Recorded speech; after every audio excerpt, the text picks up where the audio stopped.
Happy Devils Thursday. This is the State of the Fan Address, presented by pucksandpitchforks.com.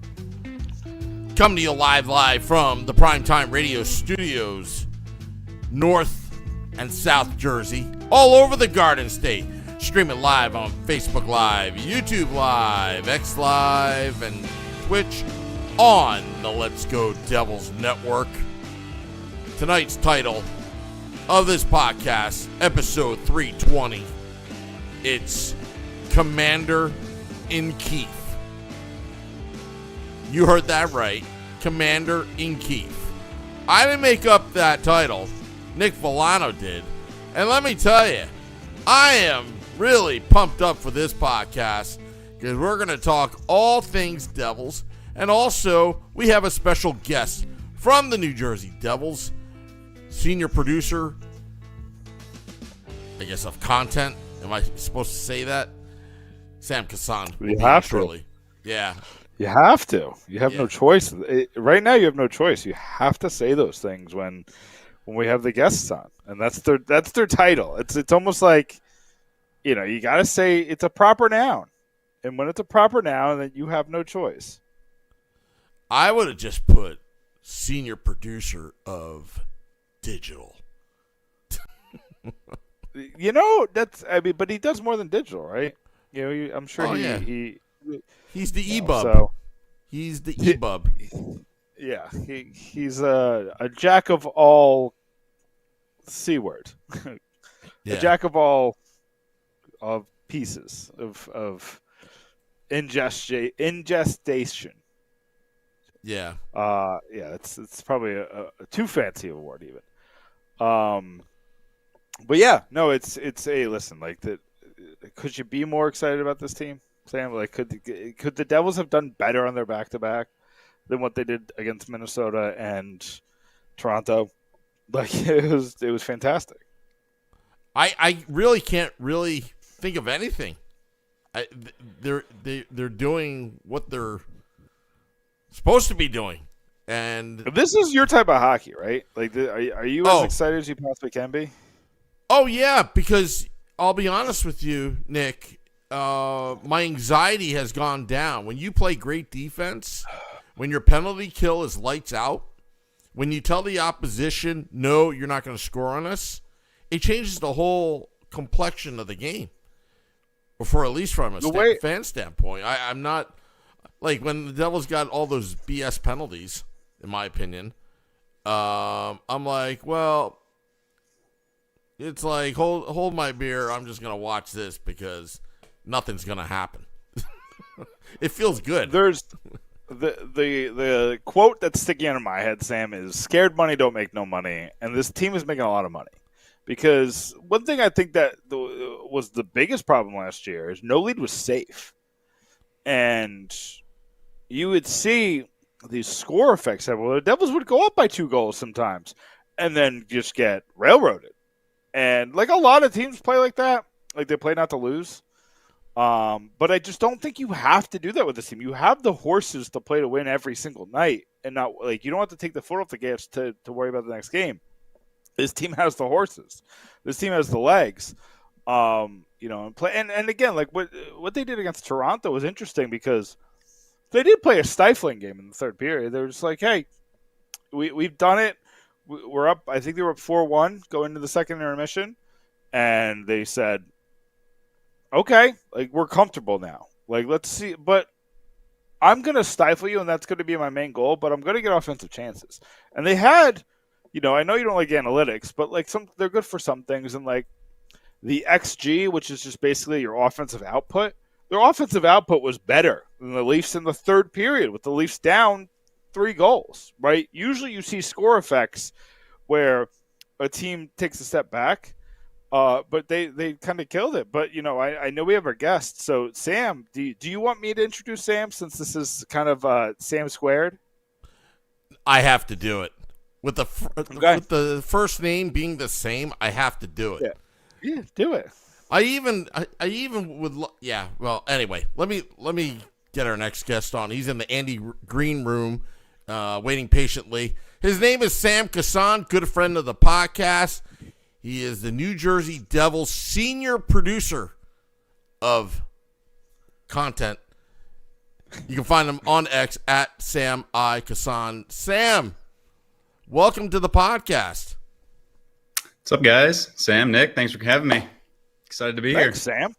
Thanks for having me back. No, we're so excited to have you on. And listen, it's always funny. I'm just gonna give the audience a little kind of intake of like when we bring on guests, and I'm always like, I kind of always like, listen, I know you'd be open to any conversation that we have, and you've always been very gracious with your time, and you always give us pretty straightforward answers. But I do like talking to you when we're winning.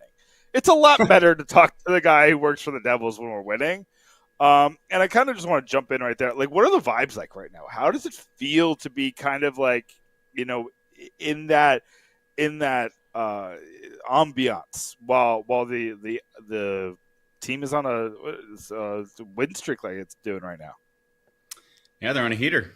It's always better to win than lose. I mean, your food tastes better, the drinks taste better, the wine tastes better. Like everything in life is better when the team's winning. And you mentioned the vibes. I mean, I heard you guys talking a little bit about the win in Toronto. I was obviously with the team in Toronto, and on the plane they were loud and boisterous and having a good time and ribbing each other. And so anytime you hear that on a plane, it's good, because I've been on some planes where you could hear a pin drop and not a single person is making a noise. So it's definitely welcome. And we can even see in the media, you got Paul Cotter jabbing at Nico Dawes about the poker games that they play, and then Nico Dawes jabbing back. So when the guys are having fun with the media, that's when it's kind of taking to the next step, that they're really just out there having fun. And you can see them on the ice. I mean, they're just out there enjoying themselves and having fun, and all that kind of comes with the success. So, I mean, nothing but good vibes right now. Honestly, anytime you win 6 in a row, you're going to have some good vibes. For sure. And do you kind of see a difference with them playing on the ice when like the vibes are like this, or do you think it's more of a robotic kind of thing? You just go out there and play. No, I think you certainly feel it. You build on it. I think there were times, I read a lot into body language with players. And I think there were times, at certain extents where I'd say like last year when they were struggling to score, if they gave up a goal early, the old 1-0 them. If they gave up a goal early, you could see them kind of sag like, oh man, now we got to score 2, and they were already having trouble scoring goals. So you certainly could see in the body language how the team's playing and how it kind of comes out. And thinking back a couple of years ago, they had the 13-game winning streak. You can kind of feel it then, where you kind of walk into a room, you walk onto the ice, you got a little swagger to your game. You're feeling yourselves a little bit, and that stuff matters. I mean, I think confidence is probably the hardest thing to define and figure out in sports. But when you see it, and when a team has it, and when they've got it, you can just feel it. You feel it in the room, feel it on the bench. You see it on the ice. You guys can see it on the ice yourselves. They just have a different feel to them. They have a different vibe. They step over the boards. They feel like they're going to take over these games, or if it's late in the third period, they're going to hold on to that lead, or they're getting on that power play. They're going to execute and get that goal if they're on the penalty kill. I mean, the penalty kill has been phenomenal. It'd be nice if they stopped taking penalties in the final 4 minutes of a game, but I know it's good and all, but it's nice to do it some other time rather than the final minutes. But the PKers that go over like, all right, got a job to do. Let's go out there and do it. And I think you certainly can see it trickle down, that trickle down effect. It's a lunchman attitude, a workman attitude, no matter what, whether things are going good or they're going poorly. And when things are going poorly, obviously you have to start building steps to get things going in the right direction. But you certainly can tell a difference when a team's feeling it and when they're not. I want to pivot to Sheldon Keefe because he's in that room. He's the leader there of that room. And you could tell that the players really kind of follow him. I have two questions about Keefe. First, I want to know: do you think he knows? Like he's coached Toronto, really good teams. He also played against he played in the Atlantic, which has won 4 of the last 5 Stanley Cups or 4 of the last 6 Stanley Cups, I believe. Do you think? Yeah, it's 4 of the last 6. Colorado and Vegas had those 2. So, do you think he knows this is a wagon, or do you think he thinks this is like a wagon of a team? Like, do you think, or is it too early for him to kind of like get there? I think it's probably too early for him to get there. I think he has a pretty even kill mentality. Even talking to him the other day, after the team won 5 in a row, he was saying, it's great that we're winning. We still got things we need to clean up, but it's still early. We've only played X number, 6 games at that time. Now it's 7, obviously, but so we only played 6 games. Obviously, we won 5 in a row, so things are good. But there's, and he didn't say this, but there will be a time where the team doesn't win 5 in a row, where they maybe lose 3 or 4 in a row. And so the key is not to get too down and not get too high. But I certainly believe he thinks this team has the talent to really excel and make a deep run. I know, obviously, Tom Fitzgerald, the general manager, is going to make some tweaks between now and come playoff time. Maybe a player here, player there, but the main core is there. The foundation is there that can make a deep run, that has the talent to do it. And I think Keefe certainly agrees with that. Honestly, I think he believed that when he took the job. I don't think he was gonna, he was in the grind for so many years in Toronto, and he really actually wanted to step back from hockey and take a break and be more with his family, because the hours that these things demand, especially for a head coach. So he really wanted to kind of step back and not coach. And then when Tom Fitzgerald approached him about the opportunity, it was actually his wife who was like, "This is what you're born to do. This is what you got to do. This is your passion." She kind of gave him the nudge. And he's like, "All right." But he wasn't coming here unless he believed this team had what it took to win. So he certainly believes the talent's there to get it done. I don't think he's going to assess after 6 games or 7 games that this team is definitely going to make a deep run. But I think he knows certainly that the pieces are there to make a deep run. So let me ask you about kind of, because I was there with you guys at the home opener. I got to talk to him after the game with the group, and I really wanted to ask him, like, what was the big difference between the home opener last year and this year? And obviously he kind of brought up that he was playing the Leafs. It's kind of awkward situation. There's just a lot, but he really kind of went into like a tangent. The tangent is the wrong word, but you know what I mean. He kind of like went into a soliloquy about comfortability. Not for just him, but for Coach Jeremy Colleton, and for Sergei Brylin and David Golsky, learning to work under him and learning what the expectations are for their role. And Brylin obviously got kind of a promotion this offseason as well. And then they brought in Brad Shaw, obviously, but he talked about comfortability, and I think it was after the Toronto game he spoke about it again. He spoke about comfortability. He spoke about feeling like you're in a stride. Do you see kind of a different, like a je ne sais quoi about Keefe, where he seems like it's coming a little bit easier to him this year? It's certainly coming easier. I think what people really need to wrap their heads around a little bit was last year when Tom Fitzgerald approached Sheldon Keefe about coaching the Devils. That was the first time Sheldon Keefe had ever spoken to Tom Fitzgerald. And then obviously he went through the interview process, and he came into a team where he didn't know a single player on the roster other than playing against. Didn't know a single player on the roster, didn't know any of his coaches and his coaching staff. And we tend to focus on the players on the ice, but there's also equipment managers that he's got to deal with. You're talking about medical staff that he's got to deal with, analytics people, like all these people he's stepping into doesn't know any of them, so he's kind of starting from absolute scratch last year, and they don't know him. They're learning what his expectations are, what his demands are. So it was a huge learning curve, I think, last year. And the art of coaching, he's walking into a room with 23 guys. That's 23 different personalities, 23 different motivation types, 23 different learning abilities. Some guys learn by seeing it. Some guys learn by doing it. Some guys learn just by talking it through. So he's got to learn 23 guys and how to push the right buttons to get them to do what he wants to do. And that takes a while to figure that thing out. And again, it's not just the players. He had to do with the coaches, with his, his regular hockey staff. So he had a huge learning curve that he had to go through last year, and vice versa. The players had to learn, the expectations were for them. They had to figure out okay, this is what I can get away with. This is what I can't get away with. If I, don't fall in line in this aspect, I'm going to get punished for it. So I don't want to do that again. So there's always that testing period. So, and it was hard for everybody, to kind of figure out what was going on. And on top of that, you're building in new systems, new everything on that. So I think when he talks about comfortability and when the players talk about comfortability, it means that they both now know each other. They now know how to kind of work with each other, what, the parameters are, what the expectations are, what's demanded of them. One of the funny things I mentioned, anytime the team practices, if they mess up a drill, it drives him nuts. But that is how demanding it is. So like if they start going through a drill and like they don't do it right, he blows the whistle and just starts screaming, like getting on them about it.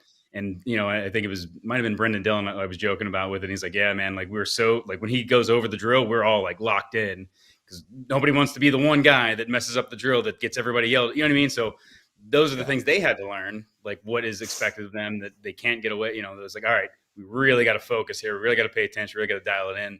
And, that's the thing about him. He's very demanding in the practices, very demanding on what he expects and the detail. He puts a lot of work into the attention to detail. And, I think Tom Fitzgerald last year said it best. He said it was a little bit of sticker shock for some of these players who kind of, it was an easier going, every coach is different. Every coach has their strengths and weaknesses. But it was certainly a little more easier atmosphere, I'd say, in the older regimes. And, there's no knock whatsoever against Lindy Ruff. He was the right guy at the right time. He's what they needed. They needed to have a little bit of leeway to make some mistakes to, accelerate their development curve. But then now you need somebody to come in and kind of clamp down. And that's where Keefe is kind of coming in and doing that. So I think when they talk about comfortability, that's really what they're talking about. And, it's not like the system hasn't changed. They're using the same system. It's not like, the language hasn't changed. They're using the same language, the same verbiage. So all those things are expected. But now when the guys show up, they kind of already know what they're doing. So all the drills they did last year, they're doing them again this year. So like, it doesn't take an hour and a lot of explanation and a lot of like the detail. Now he can get right to it. They can get right to it. And so I think that's helped them kind of hit the ground running. And I think it's probably the biggest reason they've been able to just jump out the gates here and be as effective as they've been in the early going. And they didn't have to go to Prague.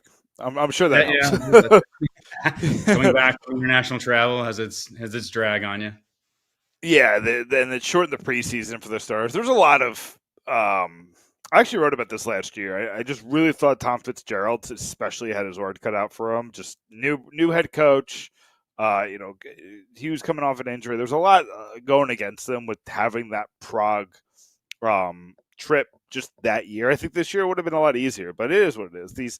You can't control how the NHL schedule works. I think the Devils would say that with how many back-to-backs they have every year, but we will get into that. I know that that's way above everybody's pay grade.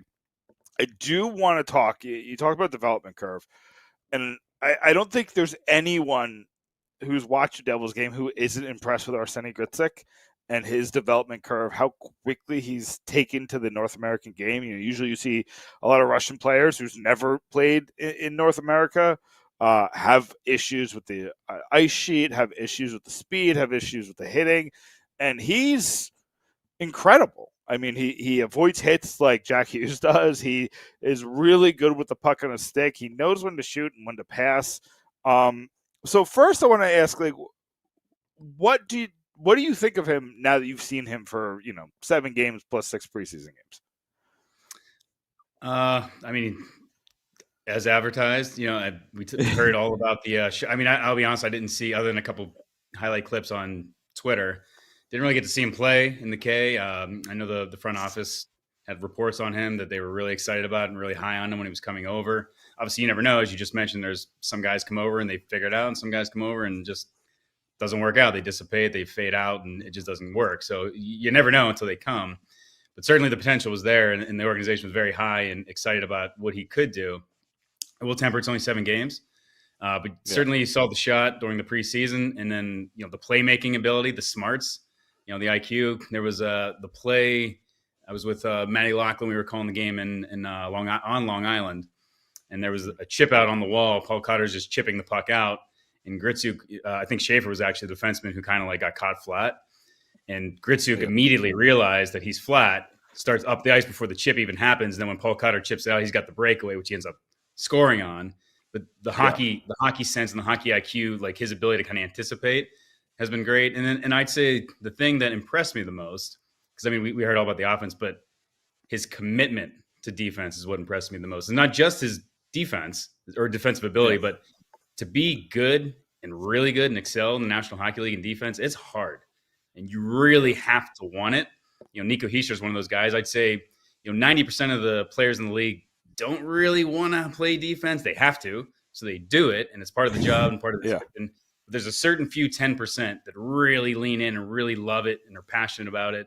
Because I mean, let's be honest, when we're kids and playing on the ice, if you're playing in St. Petersburg or playing on the pond in Canada or doing a little ball hockey in Hoboken or wherever you're playing, you're pretending you're Jack Hughes scoring the game-winning Stanley Cup goal, right? You're not pretending you're shutting down Connor McDavid on an off-seat rush and knocking the puck off his stick. Like, offense is what drives a lot of these guys. And so to really lean into the defensive side, it takes a certain something that very few players in the National Hockey League have. Nico Hischier is one of them. Gritsuk is one of them, because you could see it. He gets up and he gets excited for some of these matchups. He went head-to-head with Leon Draisaitl in Edmonton. He was going against the Nylander line, and I would argue that the Nylander line was the number one line really for Toronto, because Matthews really hasn't got going yet. So he is excited about those opportunities. He's excited to get up there, and he's great at kind of cutting off the play, killing plays. He takes the perfect angles, has the speed and ability to get to spots. As you said, he has the hockey IQ to know where to go and what to do. So the defensive side has really stood out to me. It's what has impressed me the most about him. And then the offense will come. Obviously, he had the goal last night, which is great, getting his first career hockey league goal. And I think that's going to be part of the adjustment too. This is a smaller ice surface, less room, less ability to find some of those open spaces that he was probably able to find in the KHL. So it's going to be harder to score in this league, and he's going to learn, he's going to adapt. And this is kind of going all through the motions and figuring that out. I think the offense will come. What's been most impressive is the defense is there. And as long as the defense is there and the coaching staff trusts him, which obviously they did last night to put him on Nico Hischier's line, he's going to get some minutes, he's going to get some looks, he's going to get some opportunity. So as long as you're responsible defensively, you'll get good ice time. And then the more ice time he gets, the better he'll feel, the more comfortable. And then that offense is certainly going to come. So you talked about, like, I kind of want to split this, but I want to, like, just focus on what you just said, just because you talked about, like, there's that 10% of players that really like playing defense. You talked about Nico Hischier, a perennial Selke candidate, could win that award at any year, especially this year with Barkov not playing. Like, I think Nico Hischier might be the favorite, or he's top 3 favorite. But I actually argued last year that Jack Hughes should be considered somebody in the Selke conversation as well, because A, he's one of the best penalty killers in the league, and B, he plays underrated defense. It's a different approach. Instead of shutting down, he's usually looking for turnovers and trying to get the puck the other way. But how important is it to have your 2 best players in that 10% where defense matters? Nico, obviously, he cares about it for a different. I think Jack Hughes cares about defense because he sees it as an opportunity to create offense and to get a rush. But I still think that matters to him. How important is it for a guy to come in like Gritsuk, and in the future it'd be Haminaho or LaChance or all these other, rookies that are going to, come in and play for this team? How important is it to see your star players carrying a defense like that? It's extremely important, especially to see your captain. And as you mentioned, Jack, your star players, when they're committed to the defensive side of the puck, that leaves no excuse for anybody else to not be committed to the defensive side of the puck. And there's a trickle down effect. I mean, a lot of players, especially young players, will take their cues from the leadership inside the locker room. And if the leadership is doing X, Y, and Z, those young players are going to do X, Y, and Z. So if you have Nico out there blocking shots and giving up the body and jumping over the boards every time Connor McDavid jumps over the boards, younger players see that and they want to meld their game kind of in that mold. And with Jack, I think the 2 things he really excels at defensively, one is more ironic, but one is he's a pickpocket specialist. The guy just leads. He's up there in takeaways year after year after year. But the other that's a little more ironic is he's so good defensively in a lot of ways because he spends so much time in the offensive zone that he doesn't really have to beleaguer a lot of the defensive responsibilities or end up, the end zone kind of responsibilities you have to do as the center, getting down low and grinding out.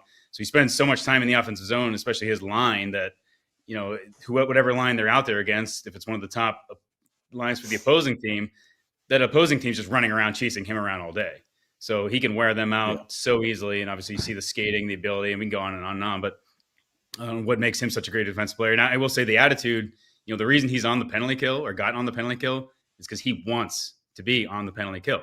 He approached Sheldon Keefe and said, I want to be a PK, or I want to help out. I want to be on that aspect. And so that's what I mean. I love that. That excites me. What's that? Sorry to cut you off, but that excites me. No. That excites me to hear that. Yeah, I mean, that's why he's there. I mean, he wants to be there. So I meant, it's 10% of the guys that actually want to do those things. He is also in that mold too. And if you got, him, Nico, and even I think Cody Glass is an underrated defensive player. When you got three lines that can really be strong, structured, and play well defensively, it's only going to help. And we knew last year the offense obviously struggled a little bit in the bottom six. And I don't know if that's one of your questions tonight. We can get to that and how we've changed all that. But the defense was always there last year. They were really sound. They were really structured. They got good goaltending. Some, goaltending's up and down at times, obviously, with every team. But they would get sound goaltending, and they could always rely on their structure and the defensive structure being there. And they were just hoping the offense would kind of come around, and it never really picked up at the bottom six at the second half of last year. But so far, nothing but good things coming from the bottom six this time around. So I do want to know, do you think that there's a lot going on? So I guess I think it's going to change a lot. We haven't talked about Dadonov, who got hurt in the first game, but looked really good. Like the chemistry was there. And then you got Mercer, who, I think a lot of us were like, third line center Mercer, but he was phenomenal last night. Do you think Gritsik sticks in the top six, or do you think he's always going to be like kind of like a top six mercenary? Like you need a little offensive pop, and he's always there to move up when somebody is out or somebody needs a night off or whatever. We'll see, obviously, is the answer. But yeah. The things I will say is I think, and don't get me wrong, he did a phenomenal job the other night, the last night against Minnesota. And has done a phenomenal job, I said, against the Nylander line in Toronto, against Draisaitl, Edmonton. I'd like to see him more getting that second matchup, if you will. Like I prefer Mercer to be up in that wing position for now. And as I said, he's still learning so much. So I would like him to shoulder a little less responsibility in the early going. And as he gets more and more comfortable, maybe by game 40, he's just like, all right, I figured it out. I got it. And then maybe elevate him and bring him up. But for the early going, in a pinch, obviously Glass goes out, right before warmups, you got to make some adjustments. So in a pinch, it's great that he can kind of hop up there and contribute in that way, in that sense. Maybe you'll see him with Jack at some point, maybe they'll move him around, but I do think it's also an asset to have his scoring ability and offensive ability in the bottom six. It gives you so much more balance and flow in that sense. I know Mercer obviously can give you a little more too as well, but I think Gritzy's got a little more pop, if that makes sense, which is no due respect to, or nothing against Dawson Mercer. He's obviously a great player and kicking some butt right now. But I think ideally I would prefer to see him in a bottom six or maybe like a middle nine, if you will, kind of role in the early going until he kind of, let's not forget, he's only played 7 games in the National Hockey League. And one thing that tends to happen with rookies is they run out of gas at some point during the rookie season. I remember Dawson Mercer, he ran out of gas late in his rookie season. Actually, at one point they almost scratched him because he was just so exhausted, but then injuries kind of came into play and they kind of forced to keep playing him, which helped. That happened to Bratt. Bratt, I know you weren't here then, but Bratt, his rookie year was phenomenal the first 35, 40 games, and then he got scratched in the playoffs that year. He only played, I think, 1 or 2 games in the playoffs, so it happens. Yeah, so I think that's good. That's good to point out. But like Luke Hughes, Luke Hughes' rookie year was great early, and then towards the end, he was just so exhausted. We were making the joke like, oh, they need to get him on an IV. Like this poor kid, he's just not used to playing this many games, this many minutes, these hard minutes. So I'd rather kind of ease him in early. And again, as things go, like if he shows he's up for it, if he keeps on an upward, incline in his play and doesn't have that dip. Everybody has a dip at some point, but doesn't have a major dip. Then I would love to eventually. Eventually at some point, I think he's a top 6 player. Might not be this year, and I think that's a benefit to both the depth that they have here already, and as well as the future on where he kind of projects out to be. So would love to see him down the line being like a top 6 guy, but honestly right now he's a great fit on that bottom 6. He's a guy you can elevate when needed, if you need a spark, if one of those top lines is kind of struggling and needs a spark. And then, it speaks to the depth. When Dadonov comes back, you got to move, you got Palat, you got to move some pieces around. So, I wouldn't force him into that role. But then again, like all that being said, if he sticks with the Heischer line and they just are lights out defensively, he has the opportunity to play himself onto that line. So it's his right now to take. And depending on his play, he might stick there. Who knows? Obviously none of us know, but I would like to see him in the bottom six. But if he earns the top six, if he earns that right spot on the Heischer line, leave him there.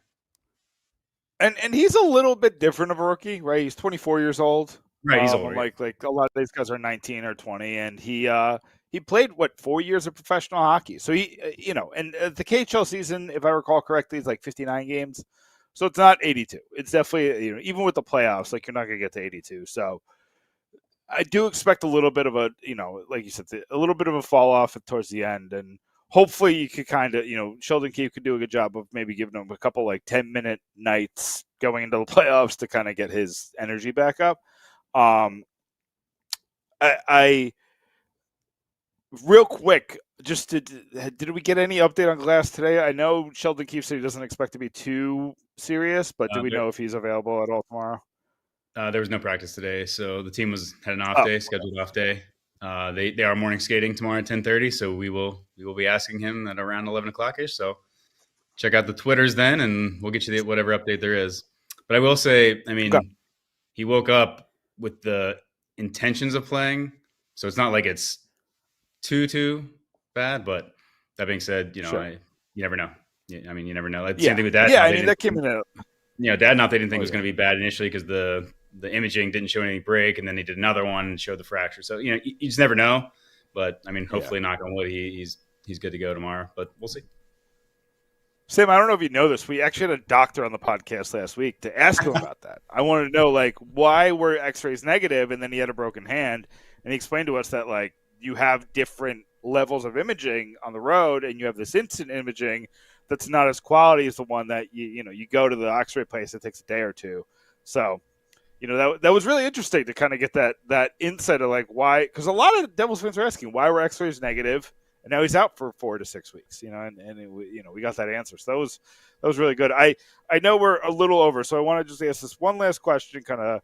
I've got nowhere to be. If you want to go long, I don't mind. Well, then I'll ask two questions, because I did want to ask about one more about Jack. Yeah. What is it like to cover Jack Hughes on a daily basis? I just want to I know you work for the team, but you do approach it, similar to a journalist. You cover it from a hockey sense, and you do really good stories, and you do the color commentary with Laughlin to cover for Chico sometimes. So all of that, what is it like to cover a guy like Jack Hughes? You mean cover as far as interview, or just being able to watch him play and practice every day? I mean more like the game. Just I've never seen a player play like this, and I guess that kind of maybe I'm just looking for advice, because I look at him how do I how do I differentiate this? Because I'm looking at it I compare him to McDavid, I compare him to Crosby, I compare him to all the top guys, and it looks different. So I'm how do I write about this person when I was he did a loop-de-loop? I don't even know what is it like to cover a player who is that unique? How do you approach it? From the on ice perspective. Off ice, he's a character. He's fun to talk to. He gives really interesting interviews a lot of the time. But from the on ice, he's my favorite interview. Yeah, I'll say I'm absolutely blessed to be able to watch him every day. I worked for the Penguins for 12 years before coming to the Devils, so I got to watch Malkin and Crosby, kind of the same thing every day. So talk about just being blessed, absolutely, from one generation of talent to another here with Jack Hughes for hopefully many years to come, and Nico Hischier too. Something that I don't think he gets enough credit. So you've been to the facility, so the practice facility, the practice ice at the rink. So during training camp, since there's 60 bodies in the locker room, we don't go in the locker room just because there's just, one group's getting on. There's 3 groups of 20 guys. One group's getting off. The other group's changing. So there's just too much going on. So what they do is after practice sessions, they'll bring the players out to that little banner in the corner of the practice rink. And so the media, once practice wraps up, we go down, we stand around waiting for these guys to come out and do the interviews. And while we're standing there waiting, the ice is right behind us. we're basing on ice level. So we can still see like what's going on out there. And for the first 4-5 days of training camp, everyone's off the ice except Bratt and Jack Hughes. Like the rest of the teams, they're in the locker room, they're changing, showering, Those two are on the ice working on, and I noticed it the first 4 days. Then we got in the locker room, so they might have done it the entire training camp. I can't speak to it, but I wouldn't be surprised.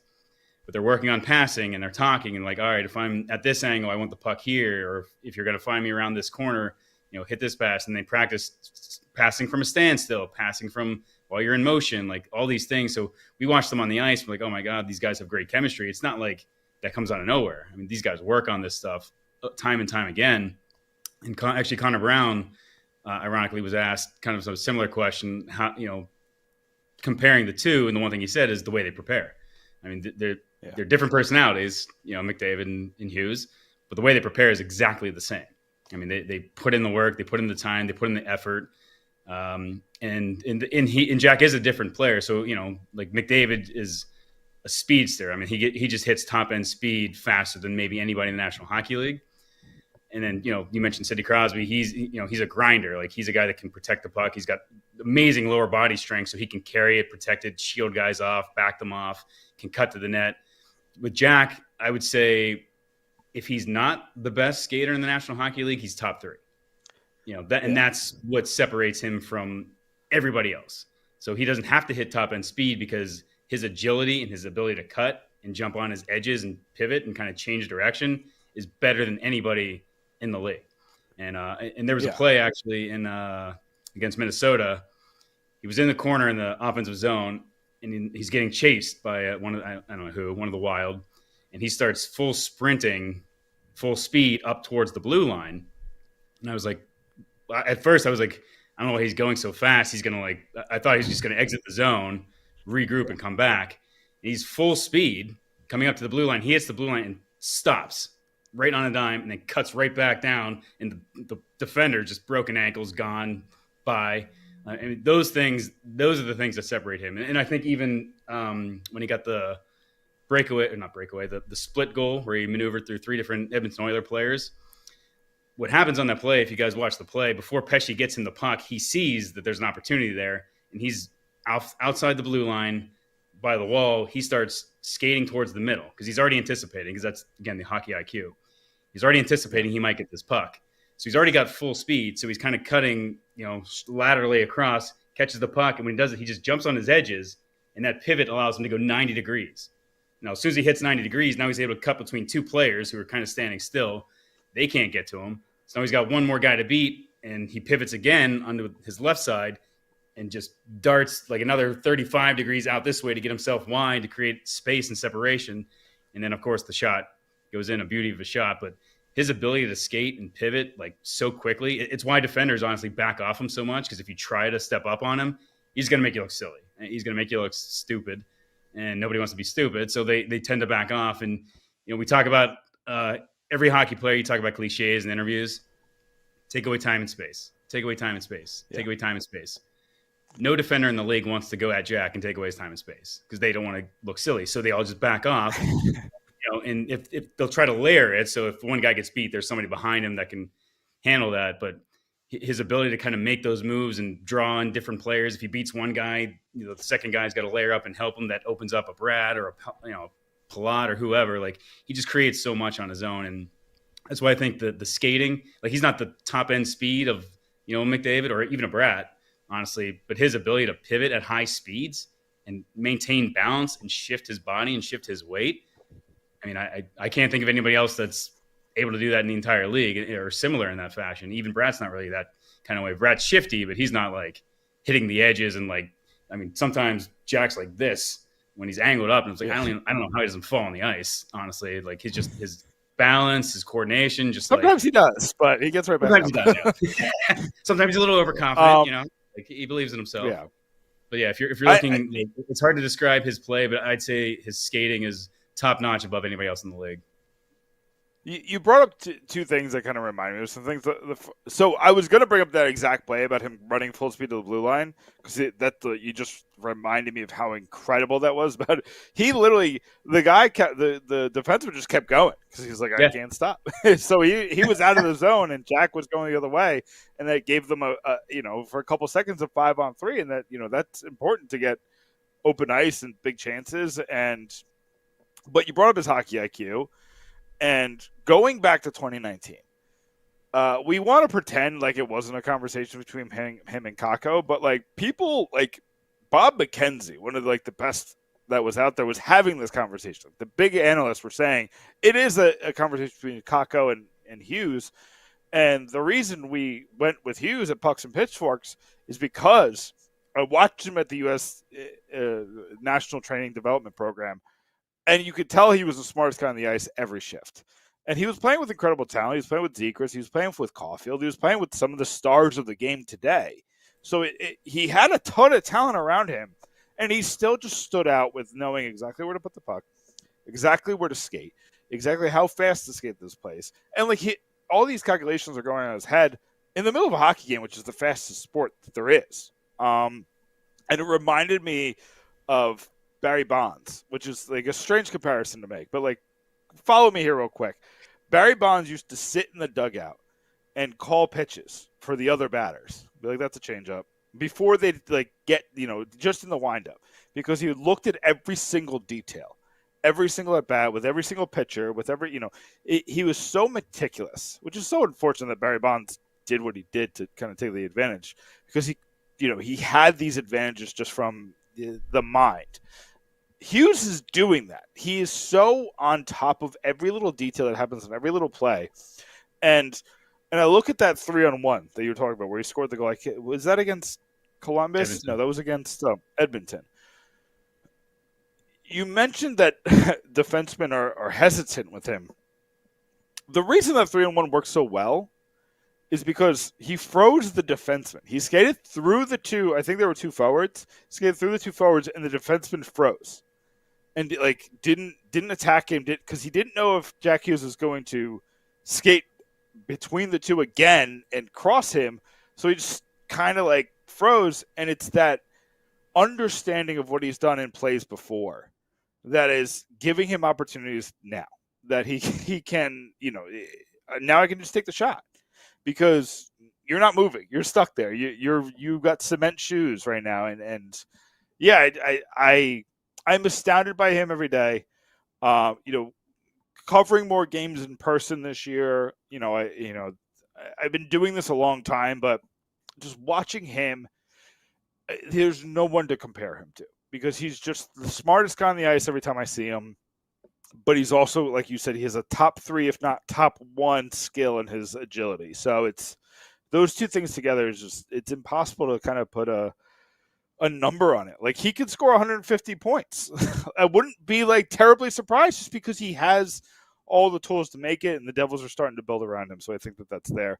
Before I let you go, I just do want to, and this is probably a very quick answer, but how important is it to get these points right now?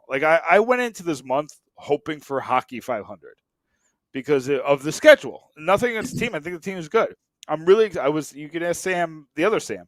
I was really excited about this team coming in this year because I think Connor Brown was a really important piece. I think Gritzik is going to be a really important piece.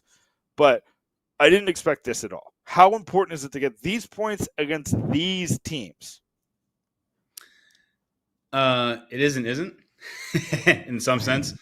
Yeah. I mean, points are always important. Obviously, anytime you get points at any point during the season, I think some people tend to forget 3 years ago they had the 13-game winning streak, won 16 of 17 in that stretch, and they really played kind of 500 hockey the rest of the way.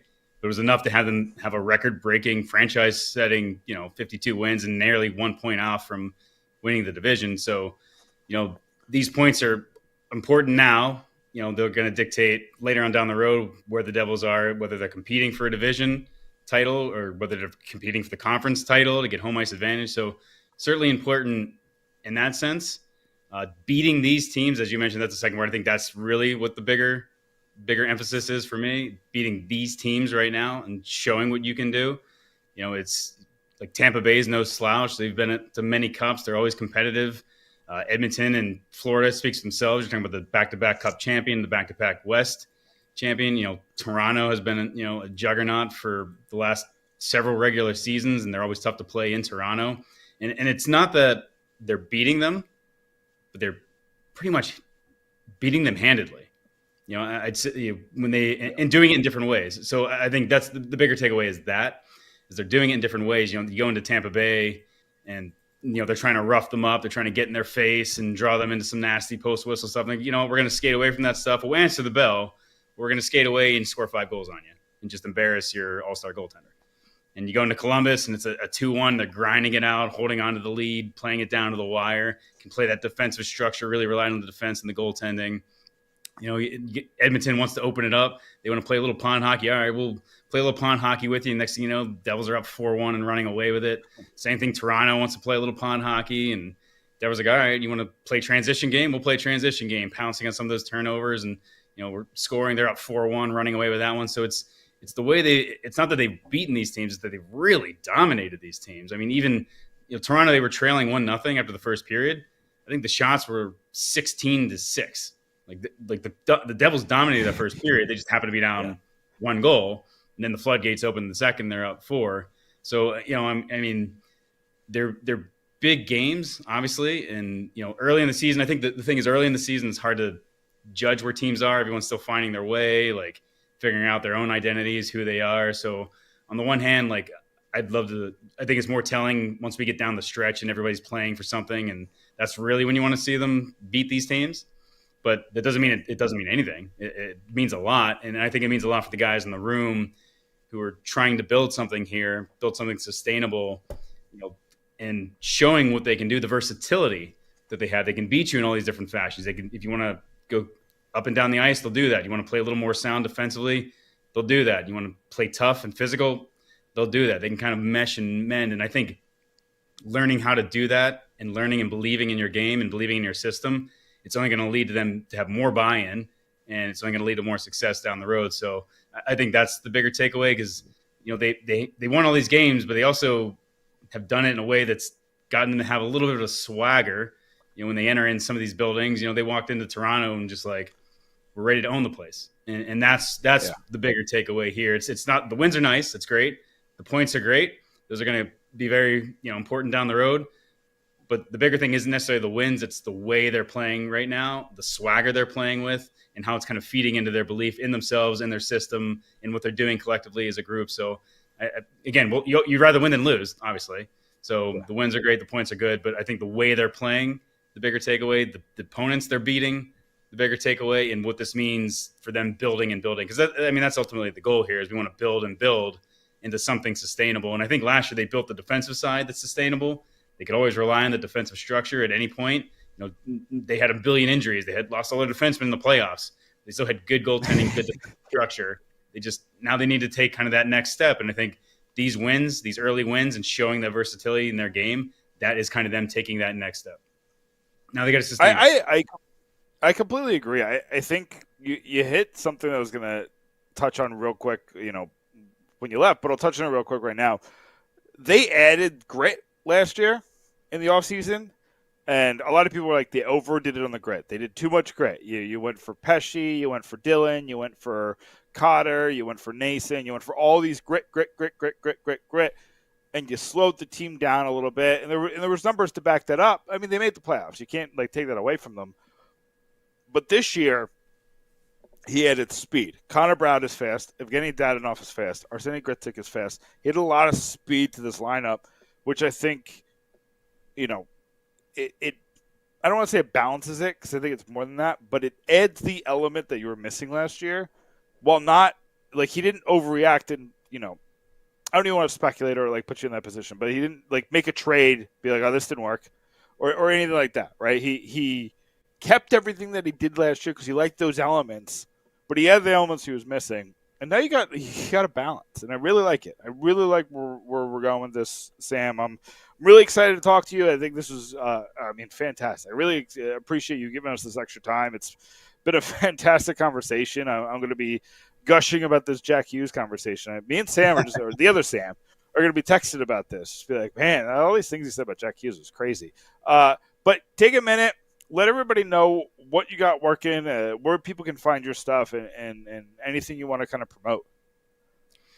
Yeah, obviously, check out NewJerseyDevils.com, the official website. You'll catch my videos, articles there, as well as Amanda Stein. We're kind of a tandem duo, tag team. Catch me on X, obviously, Sammy Kasan, SAMIKASAN. If you want to follow some of the tweets, I don't do a ton of tweeting. It's more like observational tweeting. Amanda does more of the hardcore nuts and bolts reporting, so make sure you follow her as well. And then we've launched, we've got a great app. Our app department, really, if you don't have the official Devils app, please get it. It's phenomenal. Not only does it have obviously our content, but just great access, great highlights, all this. It's got amazing stuff. Our web team, digital team did a great job putting all that together. And so I think if you're a Devils fan, you should have that app. Absolutely. And one thing I do, just one final pitch for you. I do want to give some credit to Jack and Luke. They launched their Pucks and Pages program. It's a reading program, partnering with JAG as well as Hockey New Jersey. So it's basically a book club where Jack and Luke pick a book, and these kids will read the book. And when they finish the book, they get a certificate signed by those guys, and a couple of the kids and their families will come to some games. So they just launched that. So want to give them props too, because not only are they doing it on the ice, but they're committed, to the community and making a difference there too. So speaking of areas that, I think they should get some much deserved credit as well. They really bought in. They're part of the Jersey community. They're part of the Made in Jersey brand. They love the state. Obviously, Luke signed a long-term deal, obviously, to be here long term. Obviously, he wouldn't have if he didn't want to be here. So I think they are Jersey Devils through and through, and want to commend them on that. Yeah. And listen, I did notice the Pucks and got the ampersand, just like Pucks and Pitchforks. If we're looking at a partnership down the line, I'm here. I'm available. Just gotta, you know where to find me, Sam. If you guys are heavy readers, yeah. I mean, Jack reads 50 books a year, so you gotta compete with him on that one. I write 50 articles a month. Is that kind of like 6 in one hand, half a dozen in the other? 500 words. Sam, 500 words. thank you so much. Yeah. Hey, listen, it's something, right?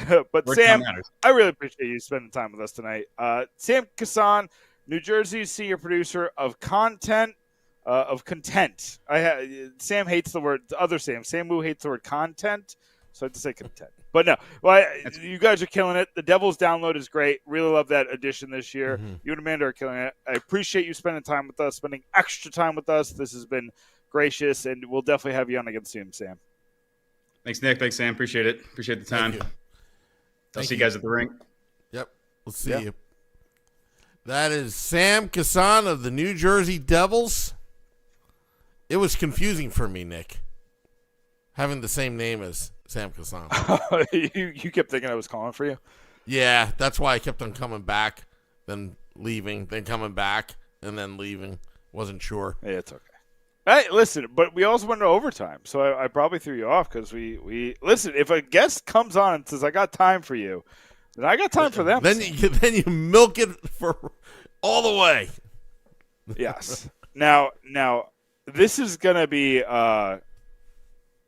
useless to the people listening on the podcast or on the podcast in the morning. But Sharks and Rangers are in overtime right now, Sam. So our opponent for tomorrow night and our rival, overtime right now. Worst team in the league, no wins, is in overtime with the New York Rangers. 20 seconds in, tied at 5. Wow. Rangers got 5 goals tonight, but yeah, Sharks took them to overtime. They had the lead. Rangers tied it, but so yeah, we're big Sharks fans tonight. And it ends at midnight. I want to read you a quick quote before we go. I know we're late, but I want to read you a quick quote. I just want your reaction to this quote.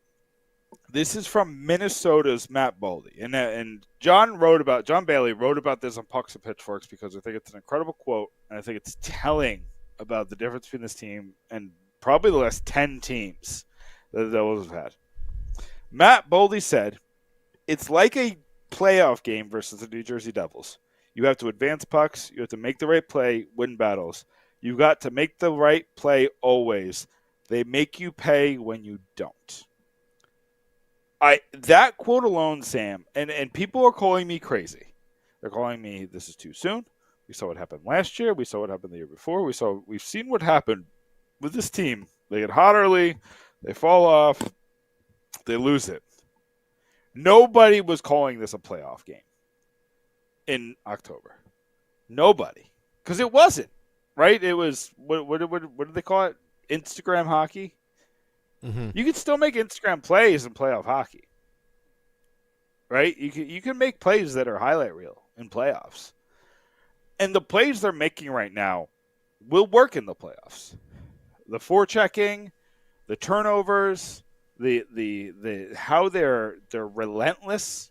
That's how you win in the playoffs. You don't win in the playoffs just by beating people up. A lot of teams tried that. It doesn't work. You beat them by frustrating them. And you could do that with a really good forecheck. So what are your thoughts on that quote? Whew. And the Sharks won, by the way. Oh, It's like excellent. Celebrini scored to win it. Okay. Well, at least the Rangers did something good. Wear them out a little bit. And they lost. This is amazing. Yeah. So, I don't have that concern about this is just another mirage of the team doing well in the beginning of the season. It's how they're winning that has me confident. Okay. Number one, I've always been a proponent of defense. This team is not wearing itself out by being on the gas pedal 24/7, and then the injuries will happen mid-season. Yeah. I find their style of play right now refreshing, where they're picking and choosing their battles to take risks and calculated risks. And that's why I've said many times in the past 2 or 3 weeks that the Devils are playing good defensive fundamental hockey, but in an instant, if you want to play that north-south game, they're going to beat you every single time, because the speed and skill in this team is incredible, top to bottom on the four lines. There's incredible speed, and you play that north-south game. Plus, defensively, I mean, with Luke Hughes, you got Dougie Hamilton back there. They have a well-balanced defensive core, and I don't have anxiety right now when I'm watching the New Jersey Devils play. Last year I did. For probably the last 14 years, even in the 112-point season, I had anxiety. But they were just outscoring their opponents. Now, they are very calculated, and when they take those risks. That's why, when Brendan Dillon had the 4-on-1, and then he scored his first goal, it's because they knew when to do that. So Yeah. I think they're just playing a smarter, more efficient game. And to answer your question about that quote, I know it's long-winded.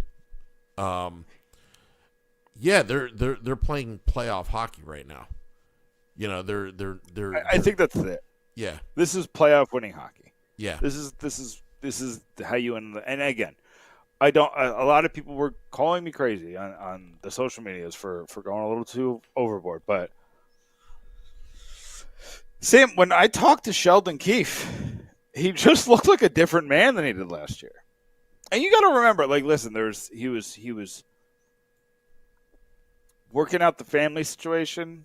He was away from his family for a little bit, and he was working out the hours, and he was trying to learn his team. He said comfortable multiple times to me. He said it again after Toronto when he turned on. I didn't watch the press conference last night, so I don't know if he mentioned it again. He doesn't have to. It's very clear that he feels like in a rhythm. And I don't think Toronto ever allows you to do that. I feel like Toronto's just a very frustrating place to coach. Yeah. Yeah. You're never allowed to feel comfortable. I think this, and it's not even just a media thing. There's just inherent pressure that comes with playing, coaching in Toronto. And I think that, Sam talked about how he wasn't all for coaching this last year. Kind of want to take a break. And honestly, the Maple Leafs are paying his salary.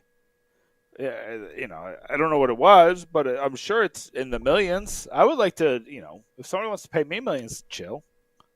I'll do it. Sam, if you want to fire me and pay me millions to go home, fire me. It's fine. I'll be okay. I want to be James Franklin right now. Yeah. That buyout. What do you get, 50? 49 million, right? But I mean it's on the surface it looks bad, but it's he has to find another job in good faith. Oh, is it like if he finds a job, then it's like one of those like prorated buyouts, and if he gets another job, like it's kind of like Russell Wilson, how Russell Wilson didn't get paid last year because the Broncos are paying him or something like that, and yeah, okay. Yeah. Yeah. So, I think this team's a wagon. But Sam, you got my back. I said I really like this team. I know people still say to me they didn't have a good offseason. They didn't have a bad offseason. They're one piece short from having a great offseason. But Connor Brown was always a really good signing. Arsenij Gricic was always a really good, addition, and he wasn't ever a guarantee. Dadonov was phenomenal signing. I know he got hurt, but he's going to make a big difference. So, and don't forget Bradshaw being hired, and also Sergey Brelin. Yeah. Sergey Brelin now kind of, because Dadonov is hurt, like even in the post-game interviews, Sergey Brelin is the translator. He's the translator. So it's a total team effort. I mean, the kid, Gricic, I was wrong about him. But, again, I'm not getting too overly optimistic. It's 7 games. Yeah. But so far, so good. And, again, it's a team effort. You brought in Dadonov. They gave Gricic all the support that they can give, making the transition from the KHL to the North American game. And that was my major concern, my downer on Gricic. Could be another Gusev. I get it. Could not be. Who knows? Nobody knew. Yeah, Nobody and the knows. Gusev comparison is valid to a point. The Gricic can skate and Gusev couldn't. That's the big thing. Their games are similar in a lot of other ways. They're kind of the same size. I think Gricic's a little bit bigger, but their shooting ability is kind of similar. Like there's a lot of similarities, and they both, they didn't have the experience of the NHL game. They had a lot of experience at the KHL game. There are similarities there. I get it, but I think people also forget Gusev wasn't that bad the first year. It was the second year where he was terrible. The first year, I think he had like 16 goals or something like that, which is fine for your first year. You know what I mean? Like, you just expected him to jump to 20 to 25 the next year, and he went down to like 9. So, I think that was the issue. I don't see that with Gricic. People are like, also like, we need to chill with the kid. I love the telegram, but like, let's not. Like he was talking about putting his kid in kindergarten. Like, let's not go crazy, guys. Like, let's let him adjust to life in America. Like, he has a family that just moved here, I think, this week or last week. Wow. Let's let things like, he's 24, he's got a kid in kindergarten, so he's, you can do the math there. There's a lot he's trying to figure out. But he's taking it on stride. Like, did you see his Halloween costume? No, I have not. He just bought like a ghost sheet from like Spirit. He's like I bought the cheapest one, and like he just threw it. He wore like clothes underneath it. He threw a ghost sheet over his clothes. He's like, "This is my costume." He's like, "I don't get this holiday, but you guys seem to be really into it." It's just like it's stuff like that where he's like, it's a lot of people were worried, and me included. But like, how is he going to deal with a slow streak? How is he going to? And he hasn't really had one. But you don't know if a player like that is going to ride the wave of his team or be so hyper focused on the individual. And I'm not that worried anymore. Yeah. I think that he's got a good head on his shoulders. I think his hockey IQ is insane. That I didn't expect. Yeah, I didn't expect him to be so hockey smart. And it's not. I just didn't like. I thought there was going to be a learning curve, and there's not. He knows where to be. He knows where to put the puck. He knows when to wait. That's the big thing. When to be patient. And you just don't see that. Like, that was another issue with Gusev, is he was always like, shoot. Like, get the puck. He was always in a rush. And it worked out a lot, but it also didn't work out a lot. Last night, I was there to see his first goal, and I was and near the behind the goalie's net. I had really good seats. That shot he took, I'm not comparing it to him, but it almost reminded me of Alexander McGillney. How he is a little smaller than him, but yeah, I can see the skill set. The way he just picked the corner, where he placed the shot, and just it was so quick. It just reminded me of the pinpoint accuracy of Alexander McGillney, and I hadn't seen that in a very, very, very long time. Where it's like almost like a pure shooter type. And he's going to play that role, right? Like that's kind of where McGillney fit. Was kind of like that second, third line winger who could score. Yep. So again, I'm not saying he's the next Alexander McGillney. I mean, Alexander McGillney is like a hockey god. He's incredible talent. Yeah. With the Devils, like, you got to admit, like, with the Devils, he played a role. Yeah. He was a role player. And in 2000, they needed him to be a clutch scorer, but they didn't need him to score all the time. In 2001 or 2001, they needed him to be more of a, what did he score, 41 goals that year? 43. It was in the 40s. Yeah. They needed him to be, part of the crew that was scoring it well. And he did that. And in the playoffs, the Devils didn't need him as much. So he took a step back. He played a more of a third line energy. You score when they need him role. And well, scary thing about Alexander McGillney, if he played in the new NHL, not in the era where he played in, I think he would be top 5 player in the league. He was that good. He was that good, but he played in the He'd era. also come over earlier. He would be younger and start, he'd play. Because was he the one that had the record for, no, I'm thinking of Solani. But he came over and played decent, and then, I think it's third year and had, 73 goals or something. It was ridiculous. It was absolutely ridiculous. For Buffalo. For Buffalo, right? Yeah. So. Well, Sam, I mean, we went long tonight, but that interview with Sam, the other Sam Square, I love a Sam Squared podcast. Hey, I just sat back and relaxed, Yeah. But I got confused a little bit. It's all good. It's all good. It's all good. Do you want to do plugs? Yeah, well, let's do plugs. All right. So pucksandpitchworks.com. We will be live at the arena tomorrow night covering the Sharks game. Really excited about that. I got a couple story ideas I want to work on at that game. Obviously, you want to see how the game ends, but if they win, it's